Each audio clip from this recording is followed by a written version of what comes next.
মনো খোৱাচোন অকণমান খোৱা তুমি এনেকৈ নোখোৱা নোবোৱাকৈ থাকিলে দুৰ্বল হৈ যাবা নহয় তোমাৰ বেমাৰ হ'ব অকণমান খোৱাই নাখাম আইতা মই অকণো নাখাওঁ মা আহিব লাগিব মা যেতিয়াই ঘৰলৈ আহিব মই তেতিয়াই খাম মায়ে মোক কেলে এৰি থৈ গুচি গ'ল মই দেখোন দুষ্টও কৰা নাছিলোঁ মায়েনো মোক কেলে এনেকৈ এৰি থৈ গ'ল আইতা মই মা নোহোৱাকৈ থাকিব নোৱাৰোঁ মোক মাৰ ওচৰলৈ লৈ ব'লা আইতা লৈ ব'লা মইনো তোমাক এতিয়া কি উত্তৰ দিম আই কি বুলি ক'ম কি বুলি বুজাম মোৰ একো বুজাবলৈ সাধ্যই নাইকিয়া হৈছে মাৰৰ দেউতাৰৰ কাজিয়া পেচাল কথা বতৰা সকলো সুধি যায় দেখোন সকলো দেখিও আছা মাৰে কেলে আমাক এৰি থৈ গ'ল সেইটোও জানিছা তাৰ পাছত আকৌ মোক এনেকৈ কষ্ট কৰি নাথাকিবা আই মই নিজেই ভাগি পৰিছোঁ মই এনেকৈ আৰু নোৱাৰোঁ আৰু আজিলৈকে চকুৰ আগতে কাৰো ঘৰ এনেকৈ ভাগি যোৱা দেখা নাছিলোঁ প্ৰথমবাৰৰ বাবে নিজৰ ঘৰখন নিজৰ ল'ৰাৰ সংসাৰখন ভগা দেখিলোঁ আইতা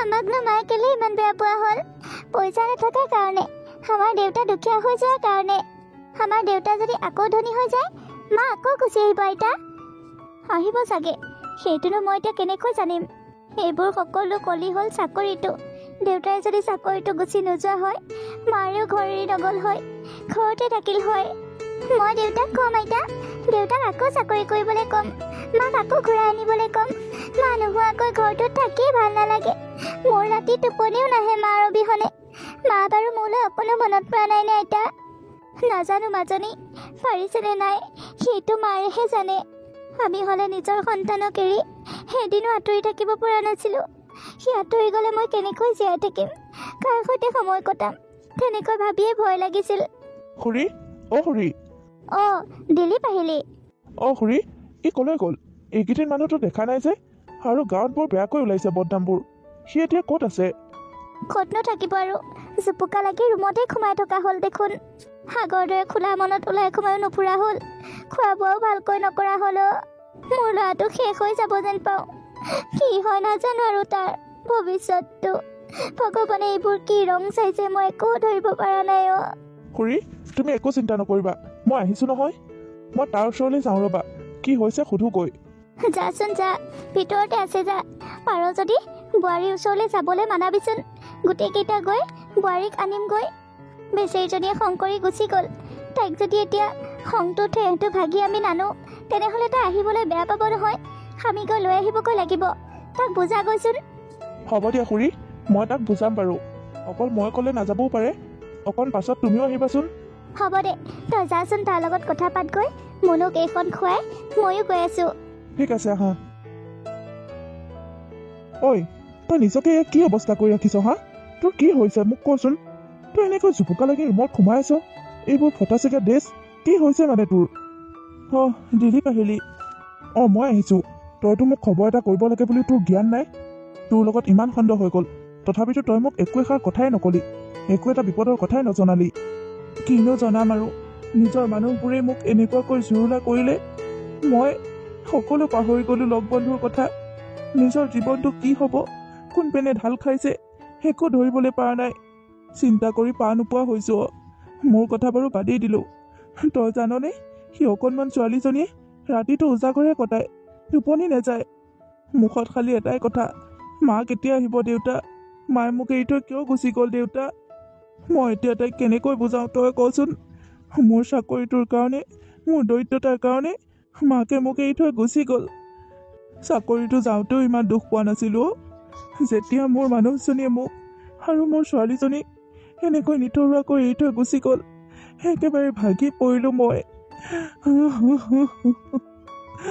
তই মোক একো এষাৰ নকলি কি হ'ল মই তোৰ কথা সকলো শুনিছোঁ তই একো চিন্তা নকৰিবি তই যে তেনেকুৱা নহয় সেইটো কথা মই জানো তোৰ ওপৰত মোৰ সম্পূৰ্ণ বিশ্বাস আছে তই কেতিয়াও তেনেকুৱা ভুল কাম কৰিব নোৱাৰ মই তোৰ চাকৰিটো সন্দৰ্ভত সকলো অনুসন্ধান কৰিবলৈ আৰম্ভ কৰিছোঁ আৰু সকলো উলিয়াই মই পুলিচৰ ওচৰলৈ যাম আৰু যিকেইটাই তোক মিছা বদনাম দি তোৰ চাকৰিটো খেদাইছিল সিহঁতকো জেলত পঠোৱাৰ মই ব্যৱস্থা কৰিম উচিত শাস্তি দিম সিহঁতক তই একো চিন্তা নকৰিবি তোৰ চাকৰিটো তোৰ হাতলৈ আকৌ ঘূৰাই আনিম মই তই জাননে মই এইকেইদিন চলিবলৈ কিমান কষ্ট কৰিছোঁ মানুহৰ ঘৰত হাজিৰা কামো কৰিছোঁ মানুহে মোক হাজিৰা কামৰ কাৰণে ল'বলৈও টান পায় মোৰ ইমান বেয়াকৈ বদনাম ওলাই গ'ল মইতো কেতিয়াও কাৰো ক্ষতি কৰা নাছিলোঁ কোনে মোক ইমান হিংসা কৰিলে বাৰু গম পাবি এতিয়া সেইবোৰ ইমান মাথা ঘামাই থাকিব নালাগে। মই আহিছোঁ নহয়। এতিয়া এটা কাম কৰোঁ, তই মই খুৰী আৰু মুনু গোটেইকেইটা গৈ পল্লৱীক ঘৰলৈ ঘূৰাই আনোগৈ ব'ল। বেচেৰীজনীয়ে খঙতে তোক এৰি থৈ গুচি গৈছে বুজিছ। তাইৰ ওচৰলৈ গৈ ভালদৰে বুজালে তাই নিশ্চয় বুজি পাব, ঘৰলৈ আকৌ উভতি আহিব জানো। তাইক মই ৰাখিবলৈ বহুত চেষ্টা কৰিছিলোঁ, কিন্তু তাই নৰল। মোৰ কথা সকলো নুশুনিলে আৰু ছোৱালীজনীয়ে কান্দি কান্দি বহুতবাৰ ক'লে, মা তুমি মোক এৰি থৈ নাযাবা বুলি, কিন্তু তাই নুশুনিলে। তেতিয়া খং উঠি আছিল আৰু কিবা এটা ক'লে আৰু। বলচোন সিহঁতৰ ঘৰলৈ যাওঁ আমি গোটেইকেইটা। আকৌ যদি আমাক অপমান কৰি পঠাই দিয়ে তেতিয়া কি হ'ব? মোৰ লগতে আকৌ মিছাতে তোৰো অপমান হ'ব। নাযাওঁ দে বুজিছ। নালাগে, তাই যদি আমাক এৰি সুখত থাকিব পাৰে থাকক, তাইৰ সুখটোৱে আমি বিচাৰোঁ। মই কৈছোঁ নহয় বল বুলি। মোক যদি তাই অপমান কৰে কৰক, কিন্তু তাৰ কাৰণে যদি তাই ঘূৰি আহে তোৰ সংসাৰখন বাচে, তেনেহ'লে সেইখিনি অপমান মই সহ্য কৰি ল'বলৈ সাজু আছোঁ বুজিছ। বল সোনকালে ওলা, আমি গোটেইকেইটা যাওঁ। কিনো ওলাম আৰু, এতিয়া মোৰ কাৰণে সেইযোৰ ড্ৰেছেই যোগ্য, সেইযোৰ ড্ৰেছকে পিন্ধি যাম বল। তাই যদি মোক এই ড্ৰেছযোৰ দেখি ঘিণ কৰে তেনেহ'লে কৰক দে। কি হ'ব তোৰ লগত মানে শান্তি নাই। মানুহ জীৱনত ইমানো সৎ হোৱা বেয়া বুজিছ। এই সমাজত সৎ মানুহৰ ঠাই নাই বুজিছ। যিমান অসৎ হবি তিমান ভালদৰে আজাদীত জীৱন কটাব পাৰিবি। মোৰ চাগে সেইটোৱে ভুল হ'ল, মই জীৱনত কেতিয়াও অসৎ হ'বলৈ নিশিকিলোঁ, অসৎ কাম নকৰিলোঁ। এতিয়া বুজি পাইছ ইমান সৎ হৈ দেখালে কি হয় মানুহৰ বিলাই। এতিয়া সেইবোৰ বাদে, পল্লৱীহঁতৰ ঘৰৰ পৰা আহোঁগৈ। বল পল্লৱী, পল্লৱী। তই তই ইয়ালৈ কিয় আহিছ হা? কি লাগে তোক? মা মা মা চুপ, একদম মোৰ ওচৰলৈ নাহিবি, আঁতৰি যা।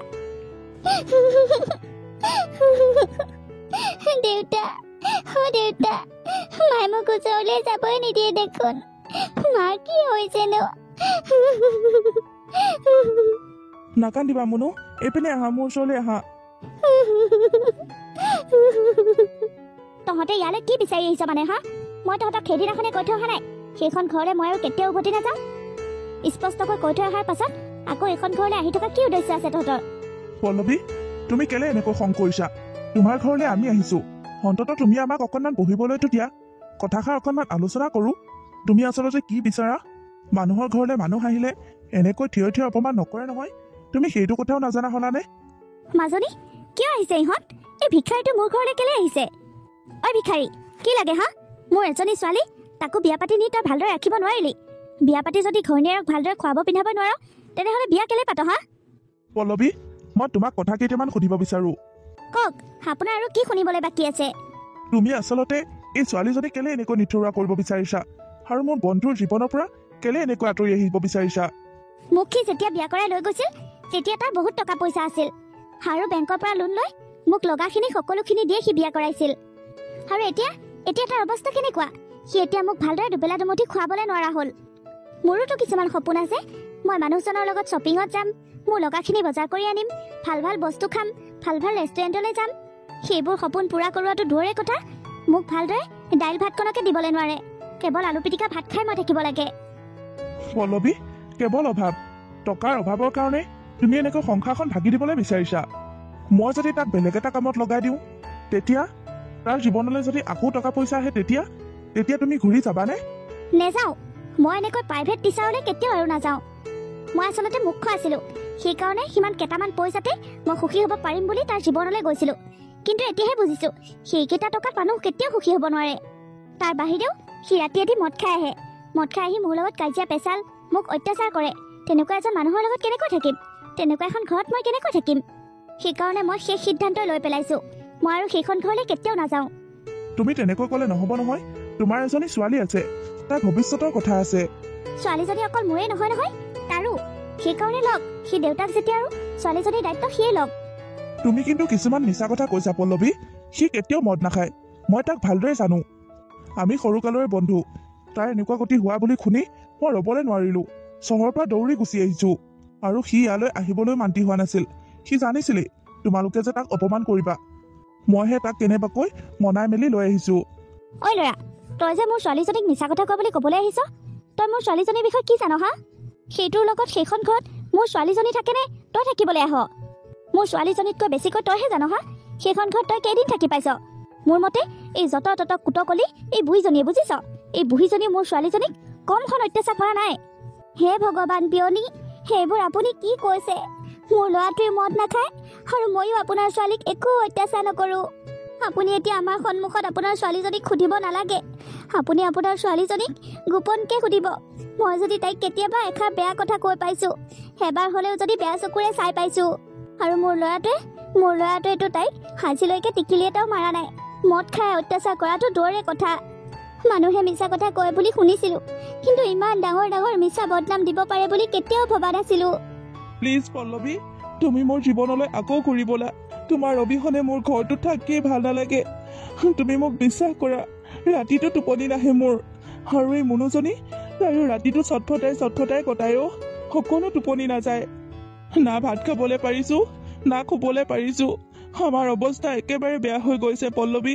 প্লিজ তুমি আমাৰ ঘৰলৈ ঘূৰি আহা মই তোমাক কথা দিছোঁ মই বহুত কষ্ট কৰিম তোমাক যি লাগে তুমি যেনেকৈ থাকিব বিচাৰা আমি তেনেকৈ ৰাখিম তুমি কেৱল আমাৰ ঘৰলৈ উভতি ব'লা বোৱাৰী ব'লা তুমি আমাৰ ঘৰলৈ ব'লা সেই অকণমানিজনীয়ে সদায় সুধি থাকে মাইনু মোক কেলে এৰি থৈ গুচি গ'ল মানুহ কেতিয়া আহিব মই তাইক কি বুলি সান্তনা দিম কোৱাচোন এইবোৰ ইম'চনেল ড্ৰামা কৰি একো লাভ নাই মই কৈছোঁ নহয় মই নাযাওঁ মোক নিবলৈ আৰু আপোনালোকে একদম চেষ্টা নকৰিব আৰু আপোনাক কৈছোঁ অকণমান আপোনাৰ প্ৰতি সন্মান আছে কাৰণে এতিয়ালৈকে আপোনাক একো বেয়া ব্যৱহাৰ কৰা নাই কিন্তু মই আপোনাক বেয়া ব্যৱহাৰ কৰিবলৈ বাধ্য হৈ যাম কিবা খং উঠিব গোটেই কেইটাকে পুলিচ মাতি জেলত ভৰাই থৈ দিম আমি কেনেকুৱা মানুহ এতিয়াও চিনিয়ে পোৱা নাই হা যৌতুক দাবী কৰি ছোৱালীজনীক অত্যাচাৰ কৰা বুলি একদম জেলত ভৰাই থৈ দিম এতিয়াই যা ঘৰৰ পৰা ওলাই যা মোৰ ছোৱালী তহঁতৰ লগত কেতিয়াও নাযায় মই কেতিয়াও নাযাওঁ মই মোৰ জীৱনটো নতুনকৈ আৰম্ভ কৰিব বিচাৰোঁ সেইবোৰ অভাৱী সংসাৰত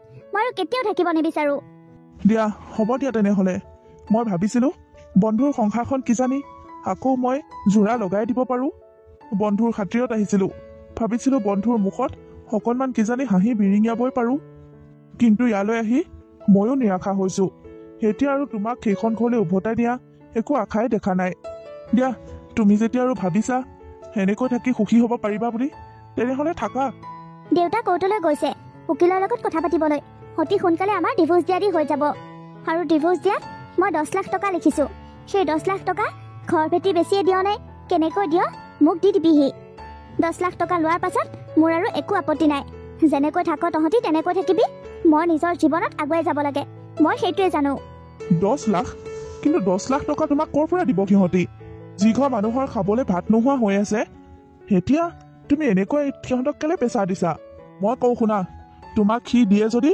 5 লাখ টকা এটা দিব তাৰ ওপৰত আৰু এটকাও নিদিয়ে 5 লাখ টকা লৈ পেলাই যদি তুমি ডিভোৰ্চ লোৱা ল'বা নহ'লে সি ডিভোৰ্চে দিব নালাগে ঠিক আছে 5 লাখ টকাৰ পৰা কিন্তু মই আৰু এটকাও নকমাওঁ মোৰ জীৱনটো ধ্বংস কৰিছে আৰু মই ইমান কম পইচাত মানি ল'ম সেইটো কেতিয়াও হ'ব নোৱাৰে মোক 5 লাখ টকা দি দিবি বুজিছ ময়ো এষাৰ কথা কৈ থৈ যাওঁ এতিয়াৰ পৰা মোৰ লগতো তোমালোকৰ কোনো সম্বন্ধ নাই ৰাস্তাত পালেও যাতে মোক অচিনাকিৰ দৰে ব্যৱহাৰ কৰা কোনোদিন মাত দিবলৈ চেষ্টা নকৰিবা নেমাতো তোমালোকৰ দৰে ভিক্ষাৰী বন্ধু থকা মানুহক কোনেনো মাতিব পল্লৱী মই তোমাৰ ভৰিত থৈ ক্ষমা খুজিছোঁ তুমি মোৰ ছোৱালীজনী মুখলৈ চাই ঘৰলৈ উভতি ব'লাচোন মোক সেইবোৰ ইম'চনেল ড্ৰামা কৰি দেখা থাকিব নালাগে বুলি কোৱা নাই নেকি ওলাই যা ইয়াৰ পৰা ঐ বল আৰু ইয়াত থাকিব নালাগে বল এতিয়া যি হয় দেখা যাব বল ইয়াৰ পৰা ব'লা মুনু মা মই তোমাৰ লগতে থাকিম মা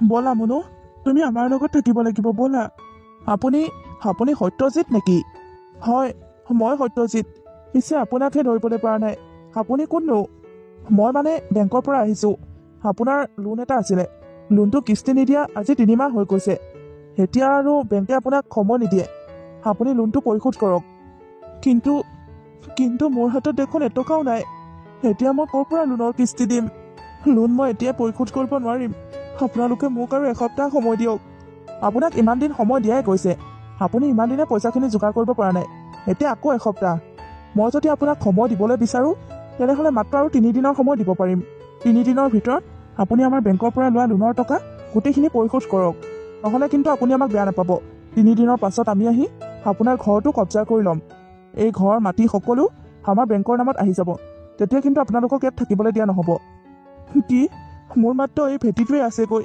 সেই ভেটিটো এতিয়া আপোনালোকে লৈ ল'ব। তেনেহ'লে তাৰ আগতে আপুনি কিবা এটা ব্যৱস্থা কৰক।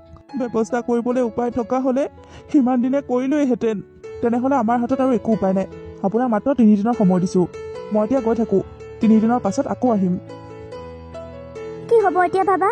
বেংকে যদি আমাৰ ঘৰ দুৱাৰ সকলো লৈ লয় তেতিয়া আমি ক'লৈ যাম? ক'ত থাকিম? উপায় নাই মা, সেইটোৱেতো হ'বগৈ। নহ'লেনো মই আৰু ক'ৰ পৰা পইচা ধাৰ মাৰিম কোৱাচোন? মই পল্লৱীকো 5 লাখ টকা দিব লাগে, সিপিনে বেংকতো 5 লাখ টকা দিব লাগে। মই 10 লাখ টকা ক'ৰ পৰা পাম তুমিয়ে কোৱাচোন মা? বাবা, তোকতো মই মৰিবলৈ ঠেলি দিব নোৱাৰোঁ। তই এটা কাম কৰ, সেই ঘৰ দুৱাৰ মাটি বাৰী কোনোবা কিনা মানুহ আছে নেকি উলিয়া। এই ঘৰ দুৱাৰ ভেটি সকলো বিক্ৰী কৰি পল্লৱীকো 5 লাখ টকা দিওঁ আৰু বেংকৰ কিস্তি লোন কি আছে গোটেইখিনি মাৰি দিওঁ। আমি ধাৰমুক্ত হৈ ইয়াৰ পৰা ক'ৰবালৈ যাওঁগৈ ব'ল। এই গাঁওখনৰ মানুহে আমাক বহুত ৰং চালেও, আমাক বহুত বদনাম জাপি দিলে, আমাৰ সকলো শেষ কৰি পেলালে। মা, তুমি মিছাতে গোটেই গাঁওখনক দুখ নিদিবা। গাঁওখনৰ কেইটামান লিডাৰে লগ লাগি মোৰ সংসাৰখন ভাগিলে, মোৰ চাকৰিটো খালে, এতিয়া মোৰ ঘৰখনো শেষ কৰি দিব। তুমি যি কৈছা তাকেই কৰোঁ মা। মই আজিয়ে যাওঁ ঘৰ কিনা মানুহ বিচাৰি। 3 দিন সময় দিছে নহয়। 3 দিনত মই বেংকৰ কিস্তি উধাৰ মাৰিম, পল্লৱীকো 5 লাখ টকা দিম আৰু আমি ইয়াৰ পৰা বহুত দূৰলৈ গুচি যামগৈ মা। বাবা, গুচি যামগৈ ব'ল। আইতা, দেউতা, তোমালোকে আকৌ ইয়ালৈ কেলে আহিছা? মায়ে দেখোন আমাক বেয়াই পায়, দেখিবই নোৱাৰে। মায়ে আকৌ আমাক অপমানহে কৰিব। তোমালোকে মাৰ অপমান হ'বলৈ আকৌ কেলে ইয়ালৈ লৈ আহিছা মোক? মা বহুত বেয়া দেউতা। মাৰ ওচৰলৈ মই আহোঁ বুলি আৰু কেতিয়াও নকওঁ। নালাগে মোক তেনেকুৱা মা, মই তোমালোকৰ লগতে থাকিম। ব'লা ইয়াৰ পৰা যাওঁগৈ দেউতা। ৰ'বা মুনু, এটা ডাঙৰ কাম আছে। সেই কামটো যদি মই শেষ কৰি থৈ নাযাওঁ, পাছত মোক আকৌ সেই কামটোৱে বিচাৰি যাব। মই য'তে থাকোঁ ত'তে মোক দিগদাৰ কৰিব, থকা শান্তি নোহোৱা কৰিব, পুলিচ পঠাব। সেইকাৰণে এই কামটো মই ইয়াতে শেষ কৰি থৈ যাওঁ। মুনু যা বাবা, পল্লৱীক মাত দে। পল্লৱী, পল্লৱী, ক'ত আছা? এইপিনে আহাচোন। কি হ'ল? আকৌ ইয়ালৈ কেলে আহিছ? মাজে মাজে তহঁতৰ উক দিয়ে নেকি হা? মোৰ ঘৰলৈ তহঁতি কেলে এনেকৈ আহি থাক? মোক মানে তহঁতি শান্তিত জীয়াই থাকিবলৈ নিদিবি। নহয় পল্লৱী, তুমি ভুল বুজিছা। আজিৰ পৰা আৰু আমি তোমাক কেতিয়াও দিগদাৰ নকৰোঁ। নহ'লে কেলে আহিছ? সেইটো 5 লাখ টকা। 5 লাখ টকা বিচাৰিছিলা নহয়। মই ঘৰ দুৱাৰ মাটি বাৰী সকলো বিক্ৰী কৰি দিলোঁ, বেংকৰ লোনটোও মাৰি দিলোঁ আৰু 5 লাখ টকা ৰ'ল। সেই 5 লাখ টকা তোমাক দিবলৈ লৈ আহিছোঁ। তোমাৰ প্ৰাপ্যটো তোমাক দিলোঁ। তুমি এতিয়া কি কৰা সেইটো তোমাৰ কথা। আমি ইয়াৰ পৰা বহুত দূৰলৈ গুচি যাওঁগৈ। ইয়াত নাথাকোঁ আৰু। ইয়াৰ মানুহবোৰে আমাক বহুত জ্বলালে। মানুহবোৰৰ গাত দুখ দি একো লাভ নাই। নিজে ভাল হ'লে মানুহবোৰে একো ক্ষতি কৰিব নোৱাৰে। মই মানি লৈছোঁ মই বেয়া, সকলোৰে কাৰণেই মই বেয়া। পইচাখিনি দে আৰু ইয়াৰ পৰা গুচি যা। এনে ইয়াত আহি সেনেকৈ মোৰ মান সন্মান খেদাই থাকিব নালাগে। তহঁতৰ ফাটা লেকচা শুনি থাকিবলৈ মোৰ সময়ো নাই। লোৱা সেই 5 লাখ টকা, আমি যাওঁগৈ। হিচাপ মতে দিছতো? কেলে নিদিম বাৰু? যিমানখিনি প্ৰাপ্য সিমানখিনিয়ে দিছোঁ। আজিলৈকে কাকো ঠগি পোৱা নাই মই। ঠিক আছে, যা তেনেহ'লে। মুনু, ব'লা খুন। মা, ব'লা। বাবা, ব'লা দেউতা। মাজনী, সেইকেইটা আকৌ কেলে আহিছিল হা? পইচা মা, এই 5 লাখ টকা মোক দি থৈ গৈছে। সি আৰু মোৰ লগত একো লেটিপেটি নাই বুলি কৈ থৈ গৈছে। মোক নিজৰ জীৱনটো নিজৰ ভাই জীয়াবলৈ দিছে মা। মই এতিয়া মুক্ত আৰু। ইমানবোৰ টকা সি ক'ত পালেও? ঘৰটো বিক্ৰী কৰিলোঁ বুলি কৈছে, বেংকৰ লোনটো মাৰি দিলে। এতিয়া বোলে সিহঁত বহুত দূৰলৈকে গুচি যাবগৈ। কিন্তু মা, মই এটা কথাহে আচৰিত পালোঁ। মুনুজনীয়ে আজি মোক এবাৰো নামাতিলে, আনকি মোৰ মুখলৈও নাচালে। তাৰ সন্তান তাৰ নিচিনাইতো হ'ব। যলৈ যায় যি কৰে কৰি থাকক। নিজৰ প্ৰাপ্যখিনি পালি নহয়, এতিয়া নিজৰ জীৱনটো নিজৰ ভাই জীয়া, বুজিছ? মা, এতিয়াহে মুক্ত যেন লাগিছে। নিজৰ জীৱনটো এতিয়া মই নিজৰ ভাই জীয়াব পাৰিম। তোমালোক থকালৈকে মোৰ কোনো চিন্তা নাই। ব'ল, আজিৰ পৰা আৰু এইবোৰ ড্ৰেছ পোছাকো সেইবোৰ পিন্ধিব নালাগে। মা, ব'লা, আজিৰ পৰা মই মুক্ত। মই নিজৰ ভাই নিজৰ জীৱনটো উপভোগ কৰিম মা।